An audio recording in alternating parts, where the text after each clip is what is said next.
For the first 4 months of this year, I was dysregulated. You're probably like, Hayley, it's April.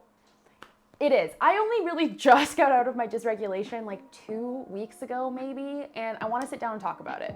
I have been getting nonstop messages from people saying, how did you even recognize you were dysregulated? What does that even mean? I'm not even sure if I've ever been regulated. How do I figure this out?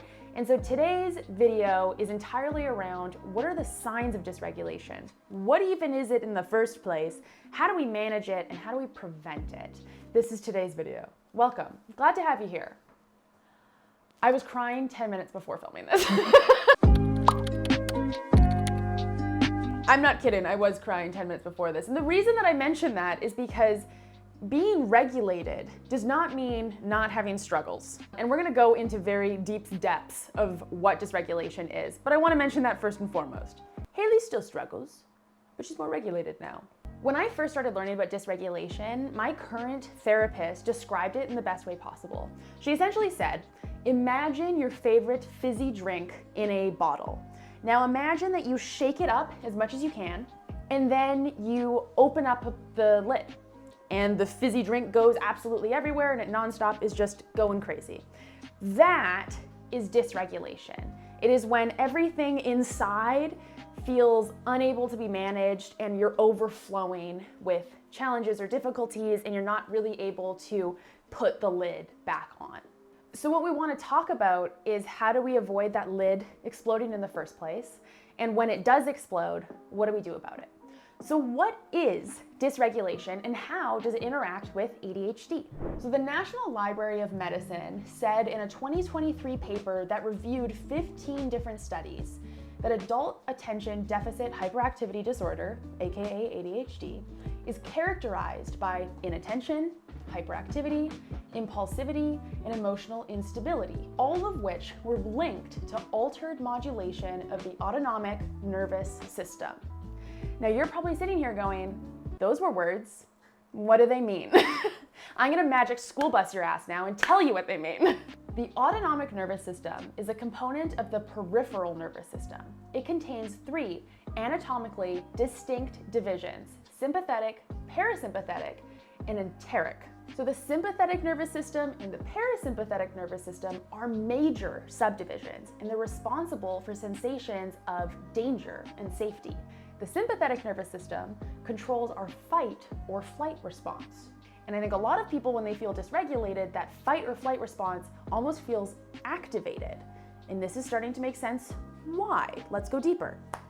Now, the parasympathetic nervous system regulates our rest and digest functions. According to Unite, the parasympathetic nervous system helps the body heal, recover, and conserve energy when we feel safe and promotes relaxation and restoration. In this state, our heart rate may slow down, we may feel more focused, and we can eat, swallow, and digest without issues. The social engagement system is activated, supporting the ability to connect socially with others, access higher brain functions, and have balanced, efficient bodily systems. So you can see, if these two systems are out of whack, we might not be able to pull ourselves out of fight or flight, we might not be able to relax, and we might not even feel capable of socializing. When we talk about dysregulation, this is what we are talking about: an imbalance between the parasympathetic nervous system and the sympathetic nervous system. But don't take my word for it. I got all of this information from Dr. Judy Ho. Credentials below, information, you'll find it. According to my favorite Ho, quote, dysregulation most often presents as emotional symptoms such as depression, anxiety, and pervasive sense of depletion, irritability, overreactions like tantrums, underreactions like shutting down, and difficulty shifting out of negative emotional states. I don't know about you, but that definition highly aligns to how I felt for 4 months. My dysregulated state absolutely interacted with my emotional abilities, reacted with my ability to just manage on a day-to-day basis. And this definition or explanation of dysregulation was the one that I most felt connected to. So here's what we know. When our parasympathetic nervous system and our sympathetic nervous system are out of balance, we are dysregulated. So what might cause dysregulation, and how the hell do we avoid it, or maybe recognize the signs when we're in it? Do you mind? This is the cat that every video jumps up on my lap or something and is like, really? Are you kidding me? So what I want to do is talk about some of the signs I now recognize of me being dysregulated or maybe causing my dysregulation in the past 4 months. The first sign of my dysregulation was the fact that there was a triggering situation that went on that was completely out of my control. Now, I will note, when you are dysregulated, there doesn't necessarily have to be an event or a thing that causes it. Dysregulation can build up over time, over lots of stress or challenges or overwhelm over a long period of time that puts you into dysregulation. For me, there was a thing that happened and my body couldn't manage or handle the situation and I fell into dysregulation. The reality is, with that situation, I put all of my effort into fixing it, all of the capacity I had into fixing it. But like I said, goodbye, but I'm sad now, actually. So I don't want to finish this video. But like I said, it was completely out of my control. So I was using all of my capacity to fix something that couldn't be fixed by me. And some of then the signs and symptoms of dysregulation that started showing up, firstly, was my inability to consistently manage my emotions. At the start of my dysregulation, I definitely had times where I was able to manage my emotions better than others, but more consistently than not, I would have big emotional reactions to things and feel unable to fix situations or work on things, and I would just be fully emotionally dysregulated. That for me was a very clear sign that I was dysregulated. The next sign that I noticed was the tools that I would use in my day-to-day life to manage my ADHD, my autism, and just generally existing no longer sufficed. What I mean by that is I had tools in place to make sure that I was eating every day. I had tools in place to make sure I was going to the gym and I was working out. I had tools in place to see friends, and those things started to fall apart because my executive functioning, which is tied to my dysregulation, became lower and lower and lower, and my ability to manage those things became worse and worse. And so those tools were set up for average Hayley, the person that usually exists, not dysregulated Hayley. And so things started to fall under the rug. Fall under the rug. And so because I was no longer using my everyday tools, I wasn't showing up for myself. A lot of my challenges became bigger and worse, and I was no longer just dysregulated, but I had worse ADHD symptoms. My autistic traits that tend to be more challenging became more prevalent. I was having meltdowns more frequently, and this was all because I was dysregulated. Now, those were the signs for me in terms of dysregulation, but I looked through a ton of resources and tried to compile a list of signs in other people in case those didn't relate to you. So let's see what other signs there are. Some of the physical signs of dysregulation could be nervous tension, muscle tension, digestive issues, and sleep disturbances. I know for myself, when I was really dysregulated, I was nauseous like every day, which made it even harder for me to eat. Some of the emotional signs could be mood swings, anxiety, depression, or irritability. For myself, in those 4 months, I definitely had symptoms of depression because I was really struggling with this dysregulation very deeply. And finally, the cognitive signs. This could be persistent worry or fearfulness, chronic stress, poor memory, difficulty concentrating or focusing. Now, one of the challenges of these cognitive signs is that they're also generally related to just having ADHD as well. So what I would suggest is if you're trying to figure out if you were dysregulated, look at many different things, the physical signs, the emotional ones, and the cognitive ones. Because maybe you're thinking, I forget stuff all the time, I must be dysregulated. That's not how that works. There's gotta be multiple, bless you, there's gotta be multiple things going on. Now, here is something I learned while researching for this video. If I'm being totally honest, I did not know this before doing the research into this video. There are 2 different types of dysregulation. There is the understimulated dysregulation and the overstimulated dysregulation. So imagine if you were understimulated, meaning you don't have a lot going on in your life, maybe work isn't very challenging, maybe you don't have many plans very frequently, and you're feeling really low, that can dysregulate your nervous system. But on the contrary, if you have way too much going on, a lot of stress, a lot of overwhelm, that can also dysregulate your system. So one common sign of an overactive, dysregulated nervous system is a heightened sensitivity to stimuli. For example, individuals may experience increased irritability, anxiety, difficulty concentrating, or trouble focusing. They may tend to feel overwhelmed or easily triggered by everyday situations. Physical symptoms can also manifest, such as difficulty sleeping, changes in appetite, digestive issues, and muscle tension or pain. The type of dysregulation I was dealing with was this overactive dysregulation, because I not only had everything in my life I was trying to deal with, my work, my business, my friends, having ADHD, being autistic, all of these things, but then I had this trigger and this thing happened that was massive and big and added to my plate. And so it caused me to be overactive, and that is what dysregulated my nervous system. But in the case of an underactive nervous system, the underactive, dysregulated nervous system can present different symptoms, such as low energy levels, sluggishness, and reduced motivation. This can also lead to struggles with focus and attention, feeling lethargic, or feeling disconnected from your surroundings. I think I have been in this place before, and to be honest, I have been on and off diagnosed with depression many times throughout my life, but I actually think this type of dysregulation might have been causing symptoms that were very similar to depression. For example, I used to work at a corporate job that I was unnecessary. If I stopped existing, nothing would change in the workplace, and so I was able to show up to work and fuck around for an entire day and achieve nothing, and I could go home and there would be no consequences to that.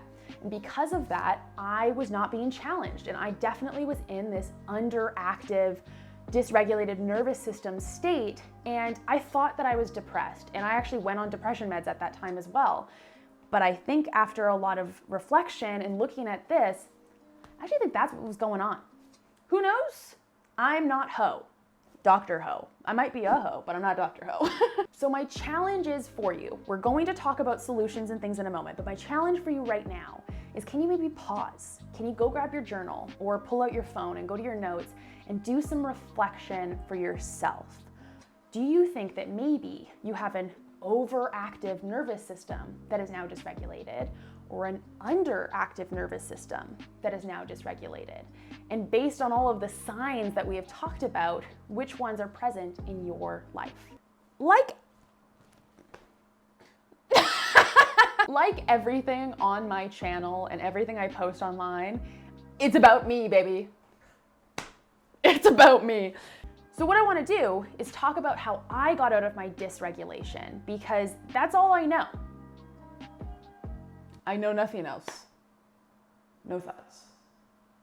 The first step, and the most important step, was recognizing that I was dysregulated.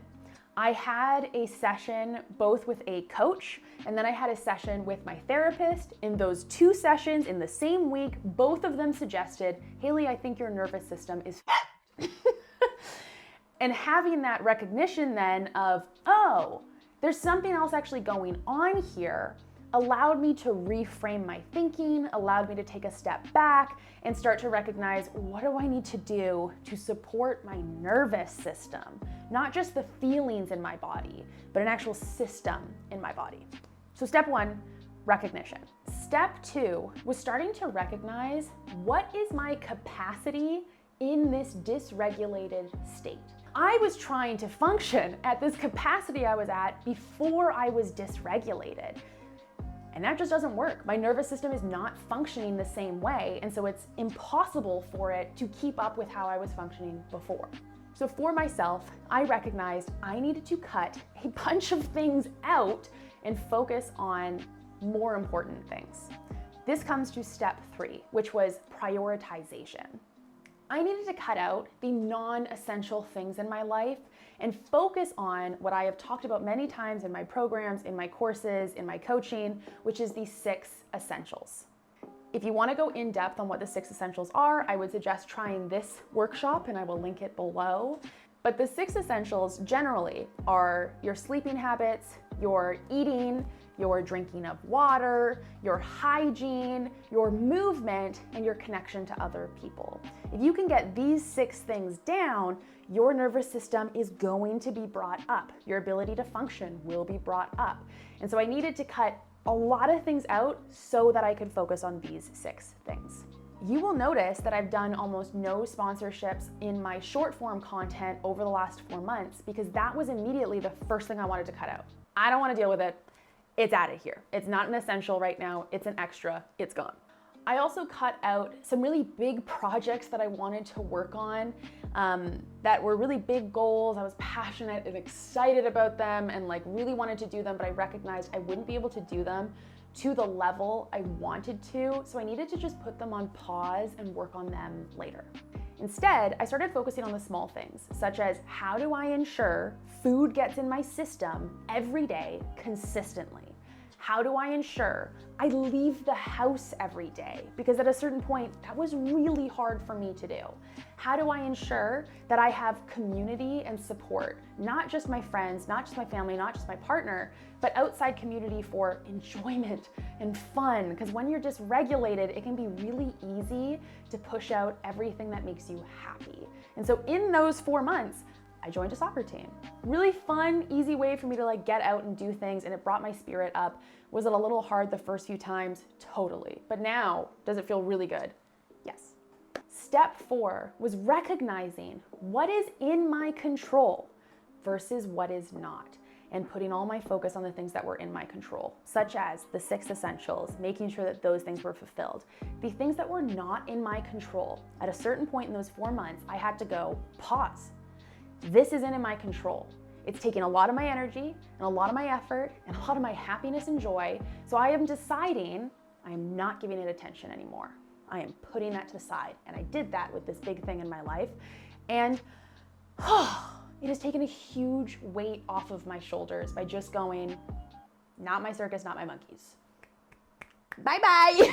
And over those 4 months, what started to happen was because I was getting fuel in my system, because I was starting to do more movement, my capacity started to grow. Slowly, very slowly, but it did start to grow. And an important piece of becoming regulated again was starting to push myself to do more, meaning starting to go to workout classes again. Meaning doing more intentional time alone outdoors, spending more intentional time alone in general, and being okay with that. And the only other thing I'll say is that as my capacity started to grow, I made a bigger intention to spend time with friends or make new friendships. And that has been really helpful as well, so that I have things to look forward to and I'm excited about things. I've booked a couple concerts and comedy shows for the future, and now it doesn't feel like everything right now is heavy and hard. It feels like I have excitement to look forward to. So when it comes to how to manage dysregulation, when you notice it in the moment, your first step is just to recognize it. Maybe even externalize it. Say to a friend or a family member, I'm really dysregulated right now. Or reach out to your therapist or a coach and say, I think I'm dysregulated. I want to start that journey of getting regulated again. It's not super easy, and that is okay. But let's say we now want to prevent it from happening. So for someone like me, I am now more regulated. Am I 100%? Maybe not. Who knows? Who's to judge that? God? So the question is, how do I ensure that I don't slip back into dysregulation? The truth is, I definitely will. One day, it will happen. But I'd like to try my best to avoid that. So here is what we can do. One of the most important things that I have had over the last 4 months and have actually ramped up in the last few weeks has been having a check-in space. I have a coach that I get to see every single week. I'm so thankful for her. She's a great safe space for me to be able to go, blah, blah, blah, here's everything going on. And for her to be able to go, well, do you think it could be this? Or have you considered this? Or let's talk about it. And she helps me do some like energy clearing and move forward. I also, though, have a therapist that I talk to who specializes in autism as well, which is very, very helpful. And she does a great job at that piece of things, the autism piece of things. My therapist is a really great check-in point because we will build a tool or a strategy and I will work on it for a week, and then when I see her again, I'll say, here are all the ways that I worked on this, and she can provide solutions or suggestions. And what I tend to do is an all or nothing thing where she goes, maybe try this, and I go, that's my whole personality. That's all I'm going to focus on for the next week. And so she helps me find that middle ground of let's not destroy ourselves on one end and let's not spend all of our time working on ourselves. Let's find the middle ground. And so she does a great job at that. But honestly, in the last 2 weeks, one of the best spaces I've created for myself is getting back into journaling. I've been journaling every single day and it has been so helpful. I've even been doing more video journaling with myself. I will set up my camera and I will talk to myself over my video, and then that video will go nowhere. It just exists, it just lives, but instead of talking to someone else, I'm talking to me. So I would suggest, if you're wanting to prevent dysregulation, setting up a check-in space either with yourself or someone else is hugely important. Now, the next thing I would say is that those 6 essentials, most of us have a catalyst essential, meaning if that one thing is missed, it tends to dysregulate us more than the other things. For example, I could go with less sleep and tend to function pretty fine. But if I don't move my body every day, if I don't go outside every day, she's not okay. So I recognize that I need to make an active effort every day to focus on movement and fuel. Those are the 2 things that are really, really, really important for me, and I notice a difference if I'm not focusing on them. So the question is, what out of those 6 essentials might be that catalyst for you? If you're not sleeping well, do you absolutely notice a complete change? If you're not hygienic, do you absolutely notice a complete change? Consider what is your catalyst and make that a priority over absolutely everything else. The next one is practicing and building the skill or ability to compartmentalize things when you are highly emotional and managing them later. The reason that this is so important when it comes to dysregulation is that when we are dysregulated, it feels like our emotions control our lives. And so when we're not dysregulated, it's important for us to build this tool where we're able to go, I'm pissed off right now.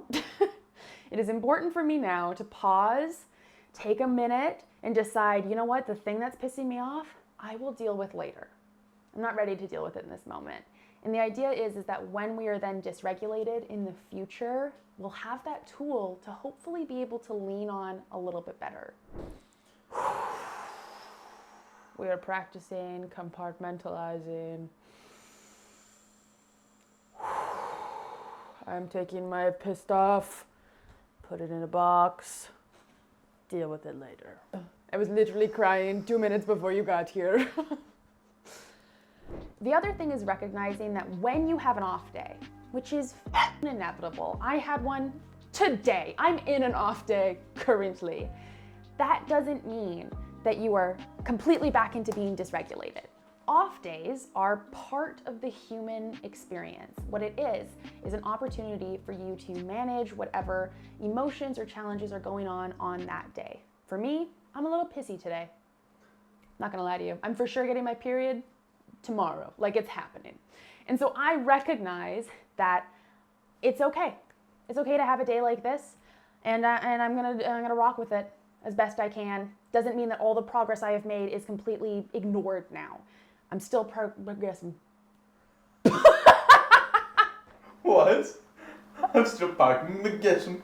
The next one is something that I struggle with and I'm trying to practice in this more regulated state, which is treating myself with compassion and kindness, especially on days like today that are maybe a little bit harder or a little bit more off. I feel like crying talking about this. I'm trying to decide if I let that happen or not. Okay, here it is. Shit's happening. Watch out, she's crying. It was a really hard 4 months of being dysregulated. And in those 4 months, I treated myself really badly.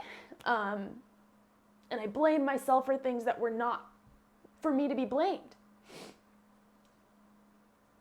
And so in this regulated state, it is much harder now to go, Hayley, you're amazing, you're incredible, you can do this, because I just spent so many months being so unkind to myself. But it's important.